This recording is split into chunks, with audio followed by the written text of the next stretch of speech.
The great council hall buzzed with excited voices as alien beings from 47 different worlds filled the massive chamber. Jake Harrison stood quietly at the human table, his weathered face showing no emotion as he watched the other delegates whisper among themselves.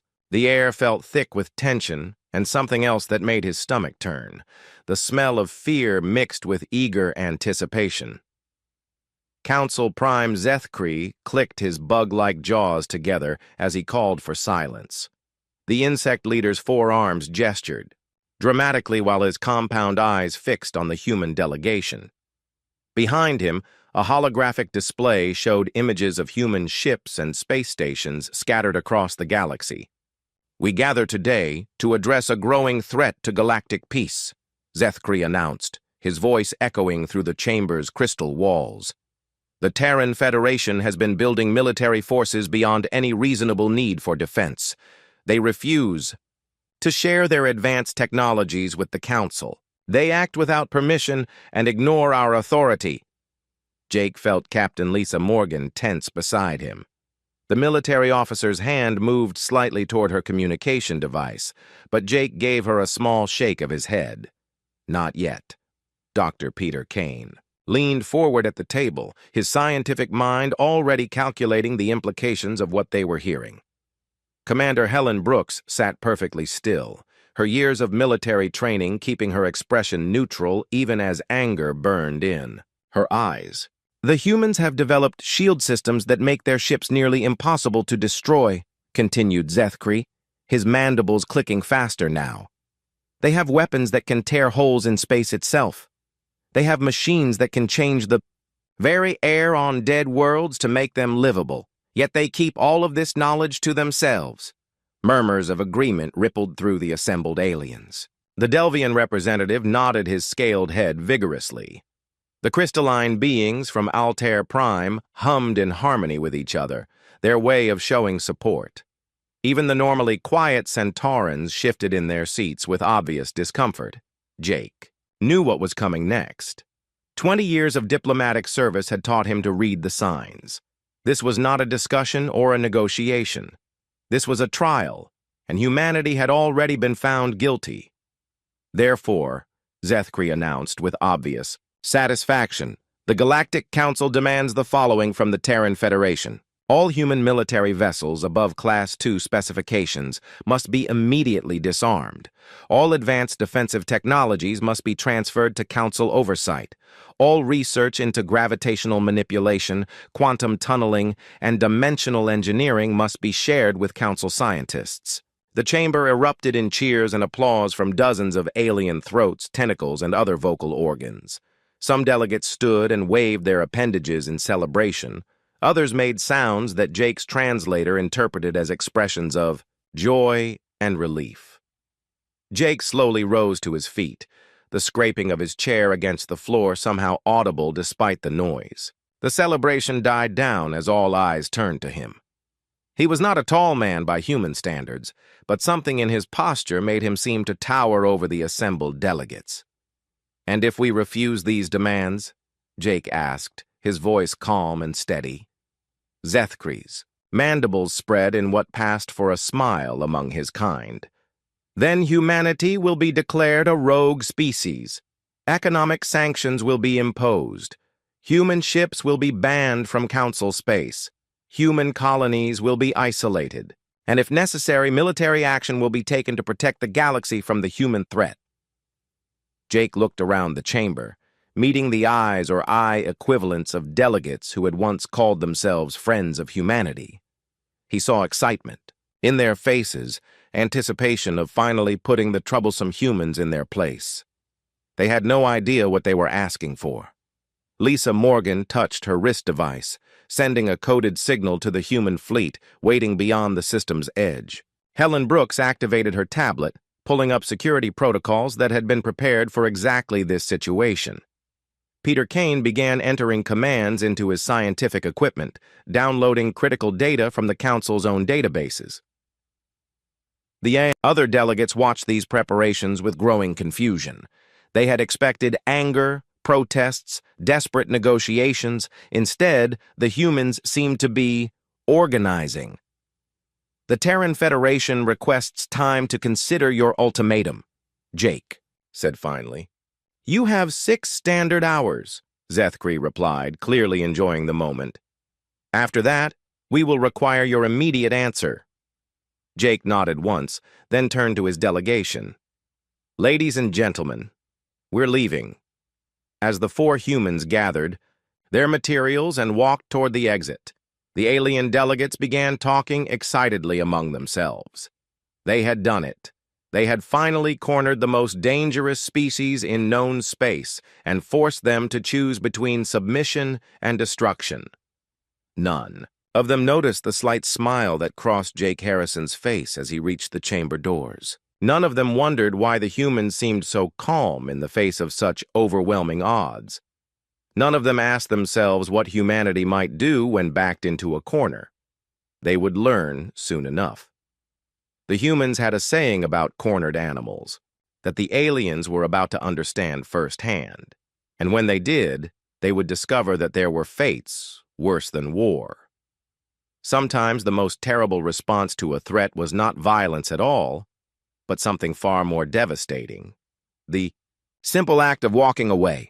The human quarters on the council station felt cramped and hostile now, though nothing had physically changed. Jake Harrison stood before a holographic display showing the positions of human ships throughout the galaxy, while his team worked quietly around him. The weight of decision pressed down on all of them like the atmosphere of a heavy world. Lisa Morgan finished her secure communication with Admiral Scott Peterson and turned to face the group.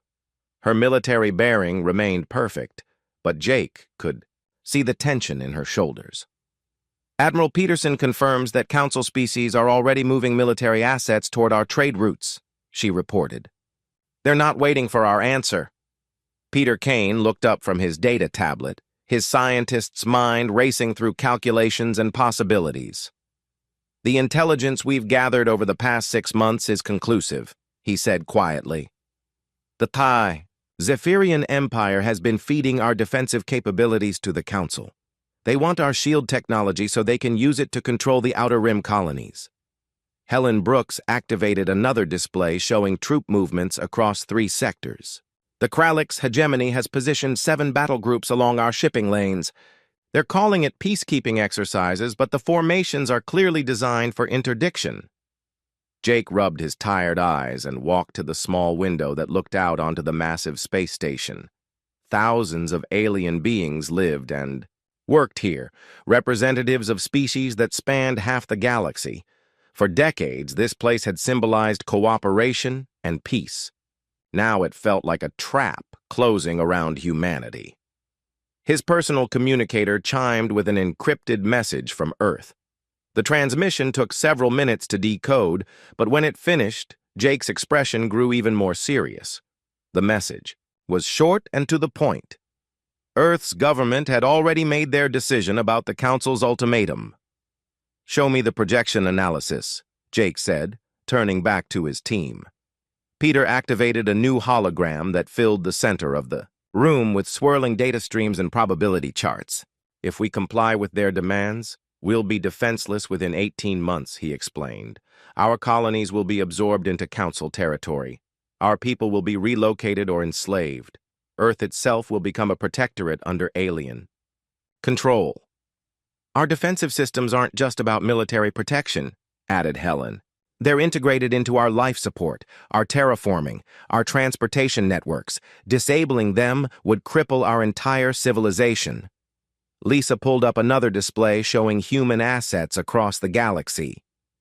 We have merchant fleets in 43 systems, research stations in 27, mining operations in 61, and defensive platforms in over 100 locations. If we withdraw everything... She didn't need to finish the sentence. Everyone in the room understood the implications. Jake's communicator buzzed again. This time, the call came directly from Admiral Peterson, his voice tight with controlled anger. Mr. Ambassador, our long-range sensors are detecting massive fleet movements. The Council isn't planning to negotiate. They're planning to take what they want by force. Admiral, what's the status of Protocol 7? Jake asked. All preparations are complete, sir. Every human ship and station has received the coded instructions. We're ready to implement on your order. Jake closed his eyes for a moment, thinking about the implications of what they were about to do. Protocol 7 had been developed years ago as a contingency plan, but none of them had ever expected to use it. It was designed for exactly this situation, when humanity faced the choice between slavery and freedom. "Sir," Peter said softly, "there's something else you need to know. The Council's own databases show how dependent they've become on human technology. Our atmospheric processors maintain breathable air on 37 worlds. Our fusion reactors power the infrastructure of 12 major trade hubs. Our medical systems keep alive millions of beings whose biology we've learned to treat better than their own doctors. They don't realize how much they need us," Lisa added. "They think they can just take our technology and figure out how to use it themselves." Helen shook her head grimly. "They've never had to build anything from scratch. For the past 50 years, whenever they had a problem, they came to us to solve it. They've forgotten how to be self-sufficient." Jake opened his eyes and looked at each member of his team. These were good people who had dedicated their lives to building bridges between humanity and the rest of the galaxy. Now, they were being forced to burn those bridges down. "Ladies and gentlemen," he said quietly, "contact Admiral Peterson. Tell him to implement Protocol 7 immediately. All human assets are to return to Federation space within 72 hours. "Sir," Lisa asked, "what about the civilian populations? On mixed colonies? Every human citizen gets evacuation priority. Anyone who wants to leave with us is welcome. Anyone who wants to stay—" Jake paused, knowing that some humans had built lives among alien communities. "Anyone who wants to stay can make that choice, but they'll be on their own." Helen started typing commands into her tablet, activating communication networks that would carry the withdrawal order to every human presence in the galaxy. "Sir, the economic impact alone will be catastrophic for them. Human shipping handles 60% of intersector cargo transport." "That's their problem now," Jake replied with finality. Peter looked at the data one more time, running final calculations in his head. "Jake, you realize that once we leave, we can never come back. They'll try to reverse engineer our technology, and when that fails, they'll blame us for their problems." "I'm counting on it," Jake said. "The galaxy is about to learn a hard lesson about the difference between dependence and cooperation." As his team began implementing the most significant withdrawal in galactic history, Jake returned to the window. Outside, alien ships continued their normal routines, unaware that the foundation of their civilization was about to be pulled out from under them. Humanity had tried cooperation and been met with threats. They had offered partnership and been answered with demands for submission. Now they would give the galaxy exactly what it seemed to want: a universe without human interference. The aliens would get their wish, but they would discover that some wishes came with prices too terrible to pay. The first reports began arriving before dawn on the Council station, filtered through official channels that carried routine shipping updates and trade notifications. What started as minor anomalies in the overnight reports quickly became a flood of information that left even experienced administrators struggling to understand what they were seeing. Council Intelligence Director Vextar burst into Prime Zethkri's private chambers without the usual ceremonial announcements. His tentacles writhed with agitation as he activated a portable holographic display that filled the room with swirling data streams. "Prime, we have a situation," Vextar announced, his voice tight with barely controlled panic. "The humans are leaving." Zethkri's compound eyes focused on the display, his mandibles clicking with confusion. "Leaving the station? Good. That saves us the trouble of escorting them out after they refuse our reasonable demands." "No, Prime. You don't understand." Vextar's tentacles pointed to specific data points on the hologram. "They're leaving everything. Every human ship, every human facility, every human presence anywhere in Council space, they're all powering down and departing. Across the station, similar scenes of confusion and growing alarm played out in offices and chambers throughout the massive structure. Trade Commissioner Kilneth watched her displays with mounting horror as shipping schedules dissolved into chaos. Cargo vessels worth trillions of credits were simply abandoning their routes mid-journey. "They're not even completing their deliveries," she whispered to her assistant, a young Delvian whose scales had turned pale with stress. "The dilithium shipment to Centauri Prime alone is worth more than most planetary budgets." On the mining world of Kepler 438b, human foreman Gary Tucker supervised the methodical evacuation of the largest rare Earth operation outside of Federation space.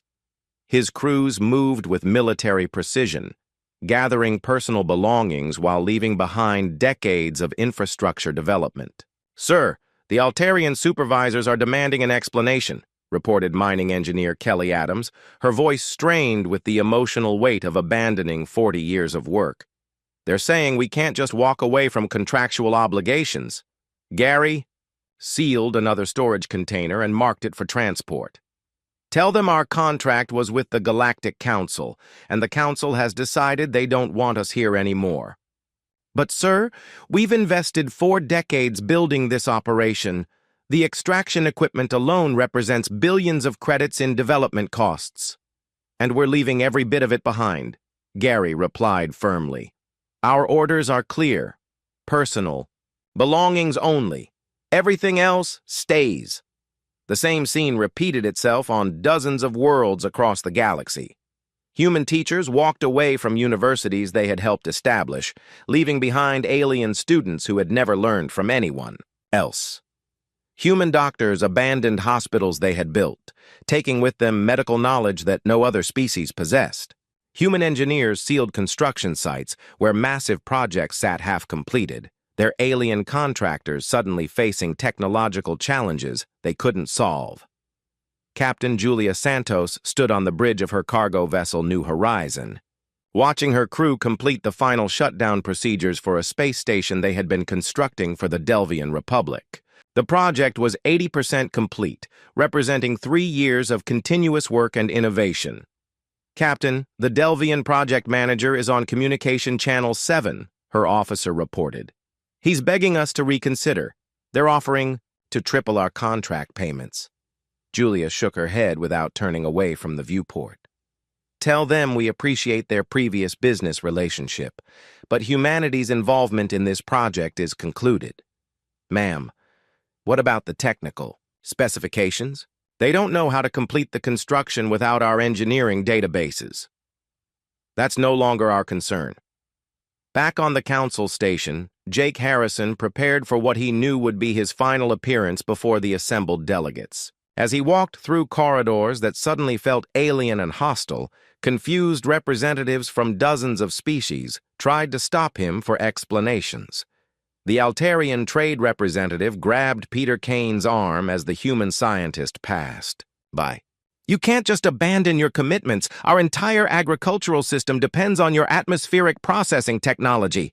Peter gently but firmly removed the alien's grip from his sleeve. "Then perhaps your species should have considered that before threatening to dismantle our civilization. But we didn't mean the civilian operations. We were only talking about military restrictions." "Were you?" Peter asked quietly.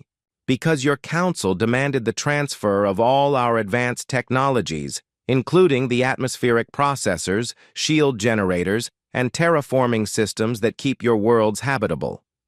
Similar confrontations occurred throughout the station as the scope of humanity's response became clear.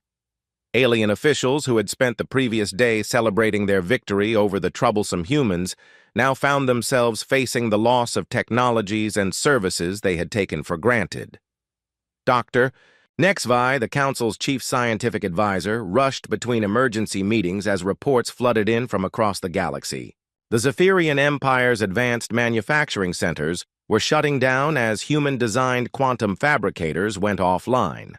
The Kralix hegemony's military communications were failing as quantum relay networks maintained by human technicians began experiencing cascade failures. How could we not have realized? HFY muttered to himself as he reviewed the data. They integrated themselves into everything.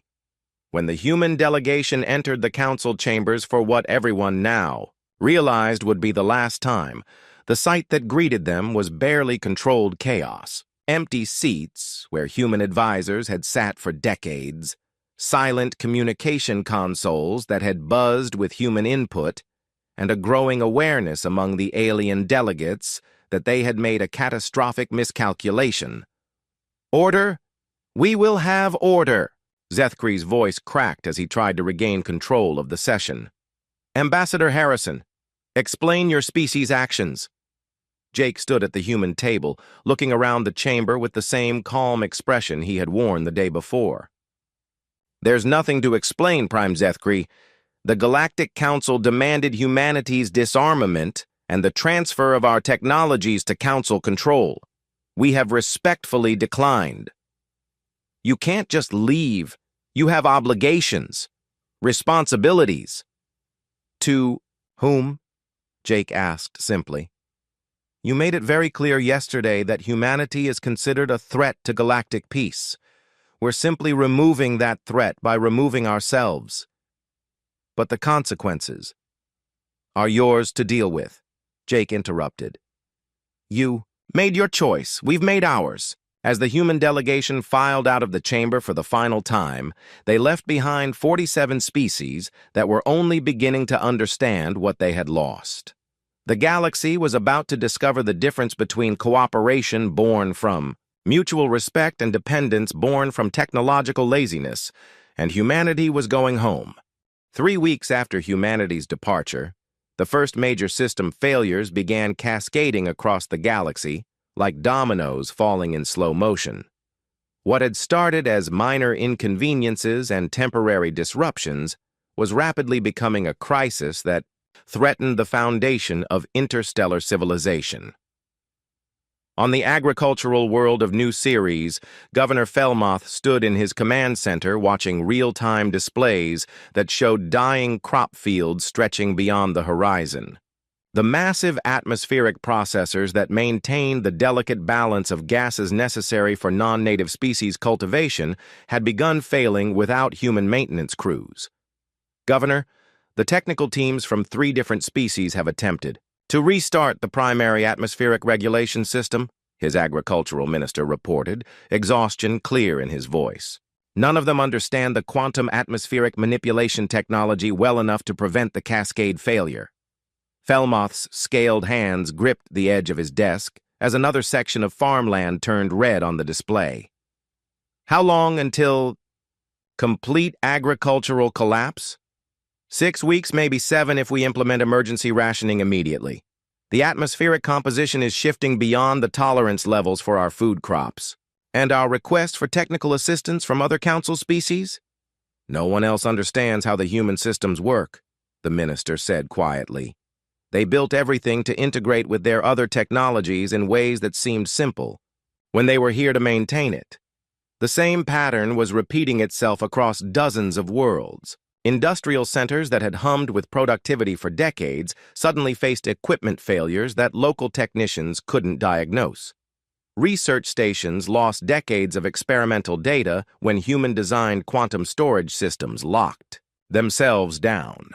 Medical facilities watched helplessly as life support systems designed around human bioengineering principles began producing dangerous anomalies. Dr. HFY stood before an emergency council session, trying to explain the scope of the crisis to delegates who still couldn't grasp what was happening. The holographic displays behind him showed a galaxy-wide network of infrastructure, with red warning indicators spreading like an infection. "The humans didn't just trade with us or provide services," he explained, his voice heavy with the weight of realization. "They became the invisible foundation that held our modern civilization together." Prime Zethkri's mandibles clicked with increasing agitation. "Surely you're exaggerating the scope of the problem. We represent 47 advanced civilizations with thousands of years of technological development. Prime, let me show you the analysis." HFY activated a detailed breakdown of galactic infrastructure. Transportation networks that move goods between star systems, 68% were designed or upgraded by human engineers. Communication relays that allow instant messaging across the galaxy, 43% use human quantum entanglement technology. Power generation systems that supply energy to our major population centers, 51% incorporate human fusion reactor designs. The display continued to reveal layer after layer of human integration into alien society. Water purification, systems, waste management networks, environmental controls, manufacturing processes, all had been improved or entirely redesigned by human expertise over the past 50 years. Trade Commissioner Kilneth had even worse news to report. The economic collapse is accelerating beyond our worst projections. Without human cargo ships, we've lost 60% of our intersector shipping capacity. Without human financial networks, credit transfers that used to take minutes now require days or weeks. But surely other species can adapt their ships and systems to fill the gap, suggested the Delvian representative. That's exactly the problem, Kilneth replied grimly. Human technology was so efficient and reliable that most species never developed alternatives. Why build your own cargo ships when human vessels could carry twice the payload at half the cost? Why maintain your own communication networks when human quantum relays provided instant contact across the galaxy? Intelligence Director Vextar's report painted an even more disturbing picture. The Kralix hegemony attempted to seize control of the abandoned human mining operation in the Vega system yesterday. 3 of their destroyer-class vessels were completely disabled by some kind of automated defense system. What kind of defense system? Zethkri demanded. Unknown. The humans apparently installed security protocols before they left. Every attempt to access abandoned human facilities results in complete technological lockdown or active defensive responses that our best military engineers can't override or understand. Captain Ford Williams monitored these developments from his command ship positioned at the edge of human space.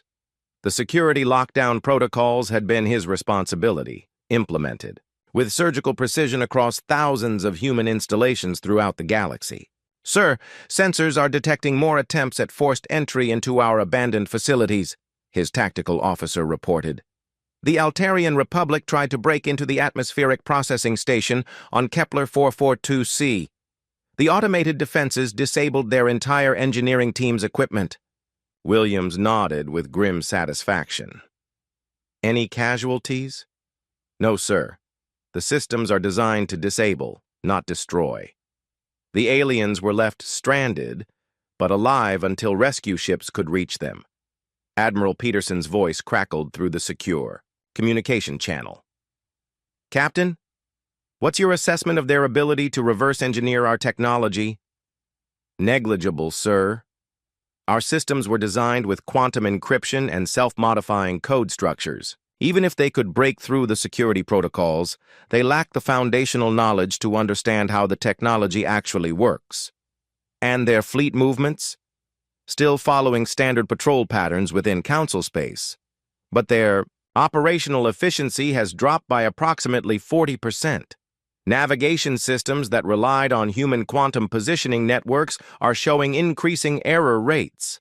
Back in the council chambers, the debate had devolved into desperate finger-pointing, as the scope of their dependence became undeniable. Species that had eagerly supported the ultimatum to humanity now demanded explanations from council leadership. "You told us the humans were becoming too dangerous," shouted the Centauran representative, his crystalline form vibrating with anger. "You said their military buildup threatened galactic stability." "They were a threat," Zethkri insisted, though his conviction was wavering. Their refusal to share technology, their secretive research programs, their independent military development. "Technology that kept our worlds habitable," the Centauran shot back. "Research that solved problems we couldn't handle ourselves. Military protection that allowed us to focus on civilian development instead of defense." The Altarian delegate rose from his seat, his scaled features flushed with emotion. My homeworld has 3 major cities that depend entirely on human atmospheric processors. Without them, millions of my people will have to be evacuated within months. Then find other solutions, Zethkri snapped. We are advanced civilizations. We can solve these problems ourselves. With what? Asked the Delvian representative quietly. Over the past 5 decades, whenever we encountered a technological challenge, we asked the humans for help. They were so good at solving problems that we stopped trying to solve them ourselves. The uncomfortable truth was settling over the chamber like a suffocating blanket. Humanity hadn't conquered the galaxy through force or manipulation. They had simply been so competent, so innovative, and so willing to help that other species had gradually handed over responsibility for maintaining their own civilizations. As the arguments continued, none of the delegates noticed the quiet figure sitting in the observation gallery above the chamber floor. Jake Harrison had returned to the station, not as a diplomat, but as a witness to the consequences of the Council's choice. He said nothing, asked for nothing, and offered nothing. He simply watched as 47 species began to understand what they had lost when they decided that humanity's help was too dangerous to accept. 2 months after humanity's withdrawal, galactic civilization teetered on the edge of complete systemic collapse. Emergency council sessions had become daily occurrences as crisis reports flooded in from every sector of known space. The carefully maintained order that had defined interstellar society for centuries was unraveling faster than anyone had thought possible. Dr. Emma Foster stood on the observation deck of the human research vessel Horizon's Edge, positioned at the very edge of Federation space where they could monitor council communications without being detected. Her job was to document the collapse for historical records, though watching an entire galactic civilization destroy itself felt more like witnessing a massive natural disaster than conducting scientific research. Captain Rodriguez, are you receiving the emergency broadcasts from the Altarian system? She asked, watching the data streams scroll across her displays. Captain Linda Rodriguez nodded grimly from her position at the command console. Atmospheric processors on 4 major agricultural worlds have failed completely. They're estimating mass starvation within 6 weeks unless they can restore life support systems. Any response from other council species? The Zephyrian Empire offered to provide food shipments, but their own cargo fleet is operating at 20% capacity without human logistics networks. The Kralix hegemony promised technical assistance, but their engineers don't understand atmospheric manipulation technology any better than the Altarians do. The scope of the crisis had grown beyond anyone's worst projections. Manufacturing, centers that had produced goods for half the galaxy sat idle because their quantum fabrication systems required human-designed maintenance protocols that no other species could perform. Transportation networks that had connected hundreds of worlds for decades were failing as ships equipped with human navigation systems became lost in space without the quantum positioning beacons that human technicians had maintained. On the dying world of Epsilon Eridani III, Colonial Administrator Vector broadcast his final status report before planetary evacuation. His voice carried across council emergency frequencies with the hollow tone of someone who had watched everything he had built crumble around him. Critical life support systems have failed across 80% of the inhabited zones, he reported, to any ships that might still be listening. We estimate less than 10 days before complete atmospheric collapse makes the planet uninhabitable. We are requesting immediate emergency evacuation assistance from any vessels capable of long-range transport. The response was silence. Every species was dealing with their own infrastructure crises, and what remained of the Council's emergency fleet was scattered across the galaxy, trying to prevent the collapse of more critical systems with ships that barely functioned without human support technology. Director Nexvi had aged visibly during the crisis months, his once proud bearing reduced to the exhausted posture of someone who had spent weeks trying to hold back an avalanche with his bare hands. Standing before what remained of the council assembly, he delivered reports that grew more catastrophic with each passing day. The cascade failure has entered what our models call the terminal phase, he announced, his voice barely above a whisper. We're not just losing human technology. We're watching the collapse of integrated systems that no one realized depended on human innovation and maintenance. The holographic display behind him showed the Galactic infrastructure network as a web of connections that had once pulsed with healthy green indicators. Now vast sections glowed red with system failures or had gone completely dark. Entire star systems were becoming isolated as communication relays failed and transportation routes became impassable. Medical facilities are losing patients because treatment protocols developed through human medical research require equipment and knowledge that we can't maintain, HFY continued. Agricultural worlds face starvation because atmospheric processors need constant adjustment that only human atmospheric engineers understood. Even our basic power generation is failing because fusion reactor designs were optimized using human engineering principles that we never bothered to learn ourselves. Prime Zethkri's health had deteriorated along with his civilization. The stress of watching his carefully ordered galaxy descend into chaos had taken a visible toll on his aging body. His mandibles clicked weakly as he struggled to maintain some semblance of authority over the dying council. There must be something we can salvage from this situation, he insisted, though his voice lacked the commanding presence it had once carried. Send another delegation to the humans, offer them substantial concessions, favorable trade agreements, territorial grants, whatever they want. We tried that approach 2 weeks ago, Intelligence Director Vexstar replied wearily. Ambassador Harrison listened to our offers with perfect diplomatic courtesy, thanked us for our time, and suggested that we use this period to reflect on the consequences of our choices. Then what do they want from us? Zethkri demanded, his voice cracking with desperation. Trade Commissioner Kilneth answered with the brutal honesty of someone who had nothing left to lose. Nothing. That's what we never understood about them. They don't want anything from us. Anymore. The truth was becoming impossible to ignore, even for the most stubborn council members. Humanity hadn't built dependencies into their technology as some kind of long-term strategy for control. They had simply been so competent and willing to help that other species had gradually stopped maintaining their own expertise. Why learn atmospheric engineering when human specialists could solve any problem? Why develop advanced manufacturing when human facilities could produce better results at lower costs? Captain Helen Brooks received daily intelligence reports from human observation posts throughout the galaxy, tracking the collapse with scientific precision. The data painted a picture of civilizational failure that would have been unthinkable just months earlier. Admiral Peterson requests an update on military threats to Federation space, she reported to Jake Harrison during their daily briefing aboard the neutral station at Kepler's Gate. Jake shook his head as he reviewed the latest reports.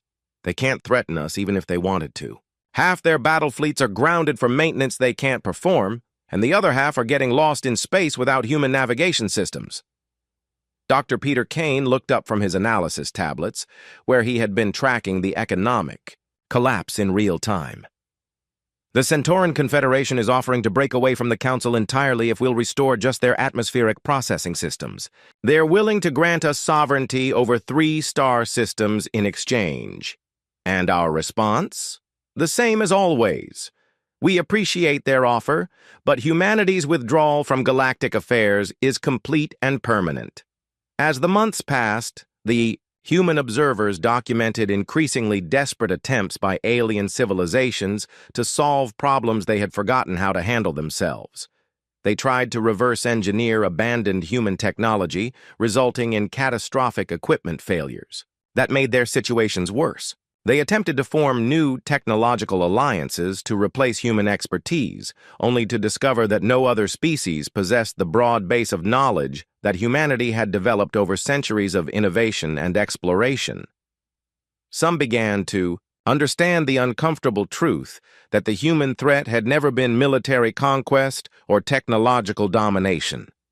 The real threat had been humanity's competence itself, their ability to solve problems, improve systems, and make life better for everyone around them. When that competence was withdrawn, the galaxy discovered just how dependent they had become on the species they had tried to control.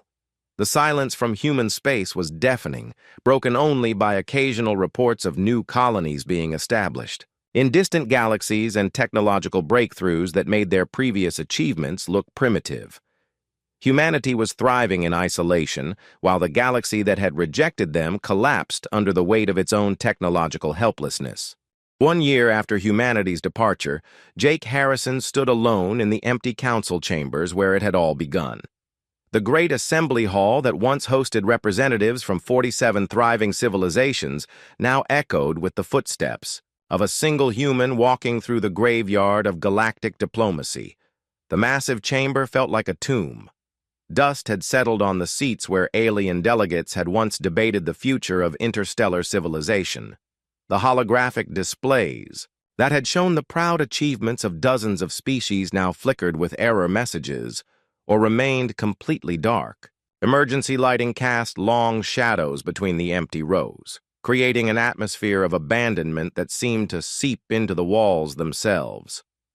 Jake walked slowly through the aisles, reading the nameplate of each species that had participated in humanity's trial. Many of those nameplates now represented governments that no longer existed.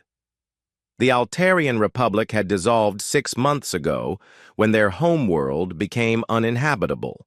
The Zephyrian Empire had fractured into 12 warring factions fighting over the remaining functional technology. The proud Centauran Confederation had been reduced to 3 isolated colonies struggling to maintain basic life support.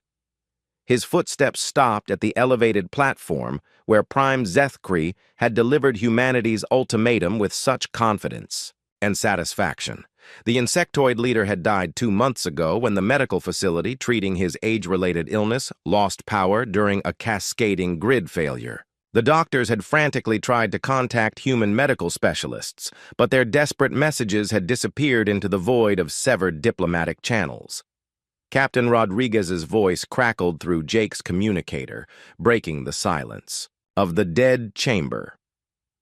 Mr. Ambassador, we're receiving a status update from Admiral Peterson. He's requesting your final assessment for the historical archives.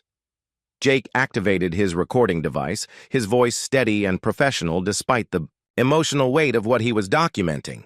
The words he spoke would become part of humanity's official record of the galactic collapse, studied by future generations who would need to understand how an entire civilization could destroy itself through fear and arrogance.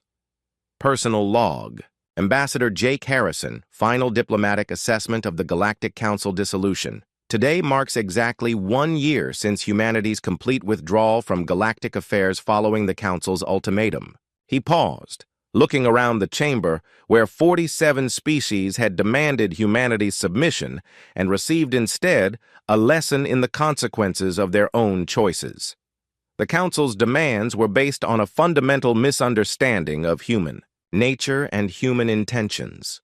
They observed our military capabilities and assumed we were preparing for conquest. They witnessed our technological advancement and concluded we sought domination over other species. They saw our willingness to help solve problems and interpreted it as manipulation designed to create dependence. Through the chamber's massive viewport, the space around the station was nearly empty, where hundreds of ships from dozens of species had once docked in a constant flow of diplomatic and commercial traffic. Now only a few desperate vessels remained. Their crews hoped against all evidence that someone, somewhere, might still have solutions to offer for problems that had grown beyond anyone's ability to solve. What the Council never understood, Jake continued, was that humanity had no interest in ruling the galaxy. We were content to trade freely, share knowledge openly, and help other species improve their lives. We built our civilization on the principles of cooperation and mutual benefit. His communicator buzzed with an incoming message from Dr. Kane. reporting from the Human Research Station at Proxima Centauri. "Sir, our deep space telescopes are detecting massive population movements in the former Council territories. We estimate over 50 billion refugees attempting to reach systems with remaining functional infrastructure." Jake acknowledged the report and returned to his historical log. The numbers were staggering, but they represented the inevitable result of a galactic civilization that had forgotten how to maintain itself. When faced with the choice between submission and independence, humanity chose independence. When confronted with demands to surrender our sovereignty in exchange for the privilege of solving other species' problems, we chose to walk away. Updates continued to flow in from across human space, painting a picture of a species that had not merely survived their isolation, but had thrived in ways that surprised even their own leaders. Dr. Kane reported breakthrough research in dimensional engineering that promised to revolutionize space travel. Commander Brooks confirmed successful tests of defensive systems that made their previous capabilities look primitive. Captain Santos had established the first human colony in the Andromeda Galaxy, marking humanity's expansion beyond the local group entirely. "The withdrawal has had unexpected benefits for human development," Jake noted in his log. "Freed from the constant demand to solve other species' problems, our scientists and engineers have focused on advancing human civilization. Our colonies are expanding at unprecedented rates. Our technology has advanced more in this single year than in the previous decade." He walked to the Great Seal of the Galactic Council embedded in the chamber floor, a symbol of unity that now represented only the failure of 47 species to understand the difference between partnership and control. The seal's surface was cracked and tarnished, much like the civilization it had once represented. Some have asked whether humanity feels responsible for the galactic collapse. The answer is simple. We feel responsible for humanity. When given the choice between subjugation and freedom, we chose freedom.